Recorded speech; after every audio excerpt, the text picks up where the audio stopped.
ভাষা মৰি গৈ গৈ গৈ গৈ গৈ কমচে কম 400-500 ভাষা ভাৰতত এতিয়াও জীয়াই আছে।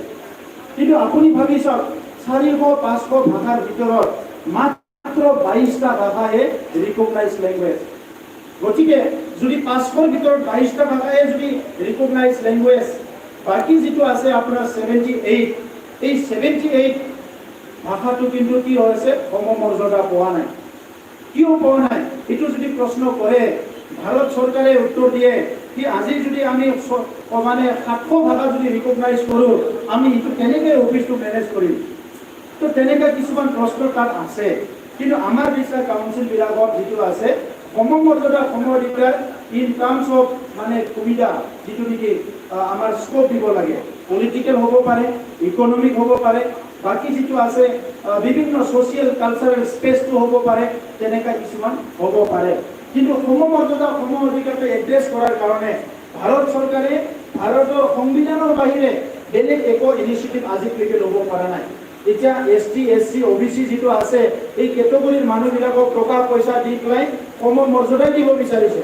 কিন্তু ভাৰতৰ স্বাধীনতাৰ 74 বছৰ পিছত ST বিলাক আজিও ST হৈ আছে। এজন দুজন বড়ো মানুহ মহাজন হৈছে, এজন দুজন ট্ৰাইবেল মানুহ আজি এডুকেটেড হৈছে, সেই মানুহবিলাক ক্ৰিমি লেয়াৰত গুচি গৈছে, কিন্তু দুখীয়াবিলাক দুখীয়াই হৈ আছে। সেইকাৰণে এইটো যিটো আছে আমি প্ৰেক্টিকেলি নেতাবিলাক কৰিব লাগিব। আজি অসমৰ নেতাবিলাক যদি সকলো জাতি জনগোষ্ঠীক যদি বছৰি দুইবাৰ কথা পাতে বা এবাৰ কথা পাতে, ক্ষুদ্ৰ ক্ষুদ্ৰ জনগোষ্ঠীবিলাকক হাজং আজি যিবিলাক আছে আমাৰ গাৰো ৰাভা যি জনগোষ্ঠীয়ে নহওক কিয় সব জনগোষ্ঠীকে যদি আজি অসম চৰকাৰে বছৰত এবাৰ দুবাৰকৈ কথা পাতে কি আপোনাৰ কি হৈছে কওক, ভাষাৰ কি হৈছে, সংস্কৃতি কি হৈছে, বাকী প্ৰব্লেম কি হৈছে, সেই জনগোষ্ঠীটো অলপ সকাহ পাব, অলপ সাহস পাব জীয়াই থকাৰ কাৰণে। এতিয়া আমাৰ এইকাৰণে এইটো যিহেতু অসম চৰকাৰ ভাৰত চৰকাৰে কৰা নাই, যদি আমি সঁচাকৈ চৰকাৰত আহি যাওঁ এই বিটিআৰত আমি এটা ঠিক কৰিছোঁ কমিউনিটি হেপিনেছ এটা ডিপাৰ্টমেণ্ট ইয়াতে গঠন কৰিব লাগিব। কমিউনিটি হেপিনেছ আৰু এই কমিউনিটি হেপিনেছ ডিপাৰ্টমেণ্টটো ছ'চিয়েল ৱেলফেয়াৰ ডিপাৰ্টমেণ্টৰ আণ্ডাৰত থাকি এইটো মানে সকলো জনগোষ্ঠীক মাতি কথা পতা যাব কি আপোনাৰ কি সমস্যা আছে, এই মানুহজনে ক'ব কি মোৰ এইটো সমস্যা, এইটো কাউন্সিলে কৰিব পাৰে, বাছ কৰি দিব লাগিব। এইটো কাউন্সিলে কৰিব নোৱাৰে ষ্টেট গভৰ্ণমেণ্ট, আমাৰ ষ্টেট গভৰ্ণমেণ্টে যাই পেলাই কাউন্সিলে ক'ব লাগিব আমাৰ অঞ্চলত কৰণীয়া জনগোষ্ঠীৰ এইটো সমস্যা আছে, আমি কৰিব নোৱাৰোঁ, আপোনালোকে কৰি দিয়ক। সেইটো যদি কৰিব পৰা যায় মই ভাবিছোঁ বহুত সমস্যাৰ সমাধান হ'ব। আৰু সেইটো কৰিবৰ কাৰণে চৰকাৰ কি কৰিব, ৰাস্তাৰ দলংটো 70 বছৰে কৰি আছে, হোৱা নাই। কিন্তু কমিউনিটি জাতি জনগোষ্ঠী অলপ সমমৰ্যাদা দিব লাগিলে এইখিনি কাম কৰিব লাগিব। আৰু ভাষা যিখিনি আছে আমাৰ 19টা জনগোষ্ঠী আছে, ইয়াৰ ভিতৰত অধিকাংশ অসমীয়াই কয়, কিছুমান জনগোষ্ঠীৰ ভাষা আৰু নাই অসমীয়াই কৈ আছে, কিন্তু কিছুমান আছে 8-10টা জনগোষ্ঠী আছে তেখেতসকলৰ ভাষা আছে। তো সেই ভাষাখিনি জীয়াই ৰখাৰ কাৰণে আমি কাম কৰিম। কাৰণ যিটো আছে ৰাষ্ট্ৰসংঘৰ যিটো ইণ্টাৰনেশ্যনেল যিটো ILO যিটো সামিট আছিলে, যিটো চাৰ্টাৰ আছিলে, তাত যিটো ডিক্লাৰেশ্যন হৈছিলে কি বিশ্বত মানে 5000-1000 মানুহ থাকিলেও ইহঁতৰ ভাষা সংস্কৃতিটো জীয়াই ৰাখিব লাগে, সেইটো ফৰ্মুলাত আমি কাম কৰিম। তেতিয়াহে আমাৰ চবৰো ভাষা সংস্কৃতিটো জীয়াই থাকিব। সেইটো হ'ল সমমৰ্যাদা সমঅধিকাৰ। বাকীখিনি ৰাজনৈতিক অধিকাৰটো প্ৰদান কৰিব লাগিব। আৰু সেইকাৰণে আজি কোনোবা জেনেৰেল সমষ্টিত ইলেকশ্যন খেলিবলৈ পোৱা নাই, কোনোবা মানে ST সমষ্টিত ইলেকশ্যন খেলিবলৈ পোৱা নাই, আমি এতিয়া 60টা চিটটো এইকাৰণে কৰিলোঁ কি বাকী যিটো আছে 18টা চিট সেইটো মানে আনৰিজাৰ্ভ হৈ যাব। 60টা আগতে 10টা আছিল, 18টা সেইটো বাঢ়ি গ'ল। আৰু কি আছে 6টা আছে নমিনেটেড, গতিকে 6টা নমিনেটেড 18টা এইটো প্ৰায় সমানে হৈ গ'ল। তো এই কথাবিলাক আজি পলিটিকেল ৰিপ্ৰেজেণ্টেশ্যনৰ কথা। আৰু কালি BCDC ইলেকশ্যনবিলাক হ'লে তাত চাব লাগিব, অলপ আগতে কোৱাৰ নিচিনা যোনে যি কমিউনিটি আছে তেখেতসকলে এই BCDCটো দখল কৰিব, তেখেতসকলে এইটো ৰুল কৰিব, গতিকে এই ইছ্যুবিলাক এড্ৰেছ হৈ যাব। তো সেইকাৰণে কি কাৰণত মানে হোৱা নাই মই নাজানো, কি আজি যোৱা চৰকাৰখনে এইবিলাক কৰিবলৈ যথেষ্ট সময় পাইছিলে কিন্তু তেখেতসকলে নকৰিলে। বাকী লেণ্ড ইছ্যু যিটো আছে এইটো মানে BTC একৰ্ডৰ 4.3 ক্লজত অলৰেডি আছে, আমি ইয়াত এইটো অনা নাই। তাত মানে লিখা আছে স্পষ্ট কি এই অঞ্চলৰ বেড এণ্ড ব্লক যিটো আছে চেপ্টাৰ 10টো মানে এতিয়া মানে এপ্লিকেবল নহয়। যিটো 2003 চনৰ যিটো আইন আছে সেইটো নিউট্ৰেলাইজ কৰি দিয়া হৈছে 6 শিডিউলৰ আইনেদি।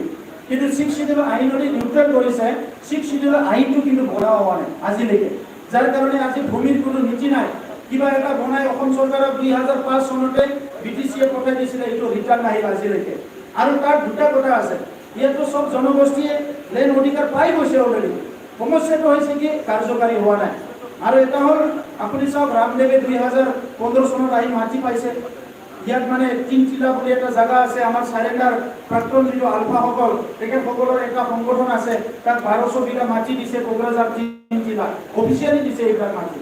গতিকে মাটিৰ অধিকাৰী যদি নাই কেনেকৈ দিলে?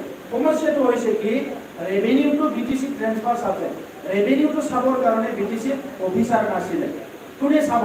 আৰু তেখেতসকলে কি কৰিছে লেণ্ড এডভাইজাৰী বৰ্ড বনাইছে। লেণ্ড এডভাইজাৰী বৰ্ডৰ যিটো মানুহ দি থৈছে ভূমিৰ আইনৰ সি ABCD বোৰ্ডে নাজানে, কেনেকৈ সি ভূমি চিটেল কৰিব? আৰু অসমৰ ভূমি যিটো আছে চবচে কমপ্লিকেটেড, এনেও মানে মাটিৰ বাৰীৰ কাম বহুতে নাজানে আৰু আইনটোতো আৰু নাজানে। তো যোৱা 17 বছৰত কোনো ভূমি ট্ৰেন্সফাৰ পাৰ্টা একো নহ'ল। আৰু আমাৰ এটা সম্পত্তি থাকে, এইটোতো মাটিয়ে হয়, বেলেগ কি সম্পত্তি আছে মানুহৰ? সম্পত্তি বুলি কৈছে মাটি, তাৎক্ষণিকভাৱে কিবা ইমাৰ্জেঞ্চিত মানুহে বিক্ৰী কৰে, মাটি বিক্ৰী কৰে। তো আজি মাটি বিক্ৰী কৰিব পৰা নাই, মাটি কিনিব পৰা নাই, পুতেকৰ নামত দেউতাকে মাটি ৰেজিষ্টাৰ কৰিব পৰা নাই, এই ৰিভল্টবিলাক হৈছে। তো সেইকাৰণে আমি যে কি কৰিলোঁ, ডেপুটি কমিশনাৰটো আমাৰ অধীনত লৈ আহিলোঁ। 4.6ত আছে, ডেপুটি কমিশনাৰটো আমাৰ অধীনত আহিল। এই ডেপুটি কমিশনাৰটো আমাৰ অধীনত অহাৰ লগে লগে এতিয়া ৰেভিনিউৰ কামবিলাক স্পীডত হ'ব। আৰু এটা পল আছিলে, সেইটো কি ৰেজিষ্ট্ৰেশ্যন ডিপাৰ্টমেণ্টটো BTC নাই, মানে ৰেজিষ্ট্ৰেশ্যন ডিপাৰ্টমেণ্টটো চেণ্ট্ৰেল ছাবজেক্ট। আমাৰ ৰেজিষ্ট্ৰেশ্যন ডিপাৰ্টমেণ্টটো দিব নোৱাৰে কাউন্সিলত। সেইকাৰণে আমি কি কৰিলোঁ, ৰেজিষ্ট্ৰেশ্যন ডিপাৰ্টমেণ্টটো দিব নোৱাৰে ঠিকে আছে, কিন্তু মনিটৰিঙৰ দায়িত্বটো দিয়ক, যিহেতু এটা এৰেঞ্জমেণ্ট আছে ইয়াত। এতিয়া মনিটৰিঙৰ দায়িত্বটো BTR দি দিছে। গতিকে কালি পৰহি ভূমিৰ যিটো সমস্যা আছে এইটো স্থায়ী সমাধান হৈ যাব। আৰু এইটো টেকনিকেল কথা আছিল, টেকনিকেল কথাখিনি কৰিব নাজানাত নকৰাত আজি মানুহবিলাকৰ হাহাকাৰ হৈ গৈছে। কিন্তু কোনো এজন ব্যক্তিৰ ভূমিৰ অধিকাৰ নাই এনেকুৱা একো নাই, ভূমিৰ অধিকাৰ কিন্তু চবৰো আছে। যেতিয়া এজন দুজন মানুহে আৰু বেছি মাৰ্কেট কৰিলে, কি মানে এইটো এনেকুৱা হ'ল ৰাজনীতিক স্বাৰ্থত, তেতিয়া বস্তুটো আৰু বেলেগ কাম লৈ গ'ল। কিন্তু এনেকুৱা নাই। আজি আপুনি ভাৰতৰ 4 সীমাৰ ভিতৰত আছে, ভাৰত সংবিধানৰ আইনটো আপুনি পাবই, এইটো নোপোৱাকৈ আপুনি কেনেকৈ থাকিব? এই কথাখিনি এড্ৰেছ কৰিবলৈ যাওঁতে বহুতখিনি খেলিমেলি হৈ গৈছে। এতিয়া BTR চুক্তি যিটো আছে, এই চুক্তিত যি এটা হ'ল BTC যিখিনি আগুৱা ৰৈ গ'ল এইবিলাক সমাপ্ত কৰা হ'ল। আৰু আহি থকা দিনত আমি কেনেকৈ আগুৱাই যাম, ইয়াৰ কাৰণে ৰাস্তাটো ক্লিয়াৰ কৰা হ'ল, টকা পইচা কেন্দ্ৰৰ পৰা আহিব লাগে। আৰু এটা কথাটো ক্লিয়াৰ কৰা হ'ল, মানৱ সম্পদ উন্নয়নটো কেনেকৈ হ'ব। আমাৰ চেণ্ট্ৰেল ইউনিভাৰ্চিটি আহিল, নেশ্যনেল স্পৰ্টছ ইউনিভাৰ্চিটি আহিল, অৰ্গেনিক ইউনিভাৰ্চিটি আহিল, 3খনকৈ ইউনিভাৰ্চিটি, আগত বড়োলেণ্ড ইউনিভাৰ্চিটি অলৰেডি আছে, এই 4খন ইউনিভাৰ্চিটি হৈ গ'ল। নেশ্যনেল ট্ৰাইবেল ইউনিভাৰ্চিটি আহিল ওদালগুৰিত, 5খন ইউনিভাৰ্চিটি হৈ গ'ল এটা এৰিয়া, যিটো নেকি চেন্নাই, মুম্বাই, বেংগলোৰবিলাকত আমি দেখিবলৈ পাওঁ। আজি ইমান আহি গ'ল, NIT আহি গ'ল বহুত ওচৰতে। ওদালগুৰি জিলাৰ ভিতৰতে NIT হ'ব লাগে, কুইৰাবাৰীতো হ'ব পাৰে, ভেৰগাঁৱতো হ'ব পাৰে, ডিমাকুছিতো হ'ব পাৰে। ইয়াত NIT এটা অহা মানে ইয়াৰ মানে 20-25 কিলোমিটাৰ চাৰাউণ্ডিং এৰিয়া বহুত উন্নয়ন হৈ যাব। এই কথাবিলাক ভাবি পেলাই এইটো কৰা হৈছে। ইণ্ডাষ্ট্ৰিজ বহুত মানে পেকেজ আছে ইয়াতে।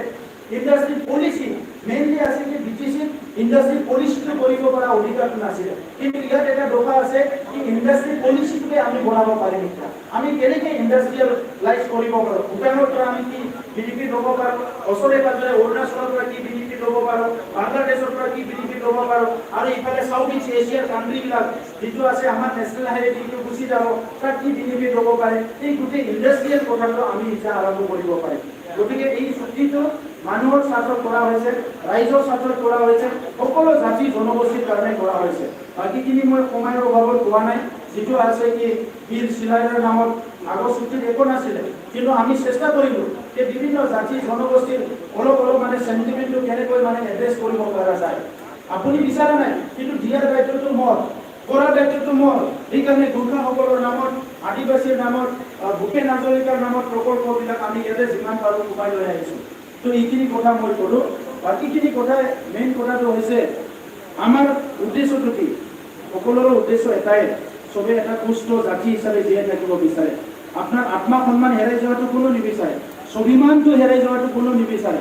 গতিকে এইটো ভাৰত চৰকাৰে হওক, অসম চৰকাৰে হওক, BTR চৰকাৰে হওক, বিশ্বৰ যিকোনো চৰকাৰে হওক, মই এইটো বিশ্বাস কৰোঁ যদি কোনোবা জাতি জনগোষ্ঠীৰ মানে আত্মসন্মানৰ আঘাত কৰি যদি কিবা এটা কৰিব বিচাৰে, এইটো কিন্তু সাংঘাতিক ভুল হয়। এই কথাটো যাতে হ'ব নালাগে।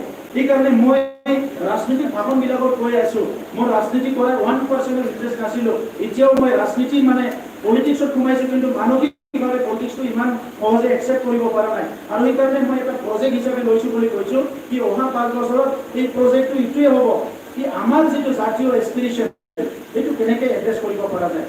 এইটো এটা কাউন্সিলে হয়, ইয়াত আমি বিৰাট ভাৰত চৰকাৰৰ নিচিনা বিৰাট ডাঙৰ ডাঙৰ চিন্তা কৰি আমি কৰিব নোৱাৰিম, কিন্তু কাউন্সিলৰ লিমিটত থাকি যে আমাৰ ইয়াত থকা 35টা মানুহক যদি সুন্দৰকৈ আগুৱাই লৈ যাব পাৰে, এটলিষ্ট অলপ অলপ যদি এস্পিৰেশ্যনবিলাক মানে ফুলফিল কৰিব পাৰে, তেতিয়া বহুত কাম হ'ব। সেইকাৰণে এতিয়া বেলেগে ফ'ল' কৰি আছে। আমি এটা কথা এনাউন্স কৰিছিলোঁ কি সকলো জাতি জনগোষ্ঠীক এটা এটা উন্নয়ন বৰ্ড বনাই দিম। অসমত চবে দাবী কৰিছে আমাক লাগে আমাক লাগে আমাক লাগে, আমাৰ তাত কোনো দাবী কৰা নাই, কিন্তু আমি কৈছোঁ কি অৰণীয়া লৈ পেলাই আমাৰ ৰাভা লৈ পেলাই যিমান জনগোষ্ঠী বঙালী মাইনৰিটি চবৰ কাৰণে এটা এটা উন্নয়ন বৰ্ড এটা গঠন কৰি দিম। সেই বৰ্ডৰ কামটো হ'ব কি সেই পাৰ্টিকুলাৰ কমিউনিটি যাৰ 2 লাখ পপুলেশ্যন আছে এইটো ষ্টাডি কৰক, ৰিচাৰ্চ কৰক, কি সমস্যা আছে ওলাওক। কাৰোবাৰ 4 লাখ পপুলেশ্যন আছে, ষ্টাডি কৰক, ৰিচাৰ্চ কৰক, কি সমস্যা আছে ওলাওক। আৰু তাত তাৎক্ষণিকভাৱে কিছুমান ছাপৰ্ট দিয়ক, সাংস্কৃতিক ক্ষেত্ৰত, ধৰ্ম অনুষ্ঠানৰ ক্ষেত্ৰত, অমুকৰ ক্ষেত্ৰত, এইবিলাক কৰি পেলাই যদি আমি সুন্দৰকৈ অলপ 1 ষ্টেপ আগুৱাই লৈ যাব পাৰোঁ, মই ভাবোঁ চবৰ কাৰণে মংগল হ'ব। গতিকে বেছি হেংকি টেংকি 6 and 7 এইবিলাক ক্ৰিটিকেল কথাবিলাক মানে মই ভাবিব লাগে বুলি ভবা নাই। চিধা এটাই ফ'কাছ কৰিছোঁ, মানুহৰ প্ৰব্লেম আছে, প্ৰব্লেমটো সমাধান কৰিব লাগে। আৰু বিভিন্ন দলে বিভিন্ন দৃষ্টিভংগী লৈ কাম কৰি আছে, ইয়াত আমাৰ ক'ব লগা নাই, সিহঁতৰো এজেণ্ডা আছে থাকক। আৰু আমাৰ এজেণ্ডাটো একদম স্পষ্ট আৰু ক্লিয়াৰ, ই মানুহৰ যিটো সম্পদ সেইটো উন্নয়ন কৰিব লাগে। এই কথাটোৱে মই আশা কৰিছোঁ। বাকীখিনি যিটো গণেশ্বৰৰ মেমৰিয়েণ্ডাম দিছে, ইয়াত মানে মহকুমা হ'ব লাগে, ইয়াত বিভিন্ন আজি যিটো হ'ব লাগে খুব সুন্দৰকৈ কাম কৰি আছে গণেশ্বৰৰ আমাৰ উন্নয়ন কমিটিয়ে, দাবী কমিটিয়ে আৰু গণেশ্বৰৰ ৰাইজে। মই আশা কৰিম এই অদূৰ ভৱিষ্যততো গণেশ্বৰৰ এই ইউনিটিটো থাকিব, এই যিটো একতা এইটো থাকিব। আৰু গণেশ্বৰ টাউনখন মানে দ্বিতীয়তে আপোনালোকে যেনেকৈ লাগি আছে এটা সময়ত মই বিশ্বাস কৰিছোঁ কি এটা মডেল টাউন হৈ যাব, খুব সুন্দৰ এটা টাউন হ'ব, মই বিশ্বাস কৰিছোঁ। কাৰণ আপোনালোকৰ মাজত বহুত ইউনিটি আছে, এই ইউনিটিটোৱে কিন্তু আগুৱাই লৈ যাব। আৰু টাউনৰ ক্ষেত্ৰত কোনো কম্প্ৰমাইজ নকৰে, মানে টাউনৰ ক্ষেত্ৰত একো কম্প্ৰমাইজ নকৰে আপোনালোকে, সেইটো কিন্তু ডাঙৰ কথা। বেলেগত কম্প্ৰমাইজ কৰে, কিন্তু টাউনৰ ক্ষেত্ৰত ছাত্ৰ সংগঠনে হওক কিবা জাতীয় সংগঠনে কোনো কম্প্ৰমাইজ নকৰে। টাউনটো মানে গণেশ্বৰ টাউনটো চবে লৈছে। আৰু গণেশ্বৰ টাউনটো সঁচাকৈ মানে এইটো এটা আমাৰ অঞ্চলৰ কাৰণে এটা ফিনেন্সিয়েল হাব হয়, ইয়াৰ কিনা বেচা আদি কৰি চব হয়, এইটো লাগিব।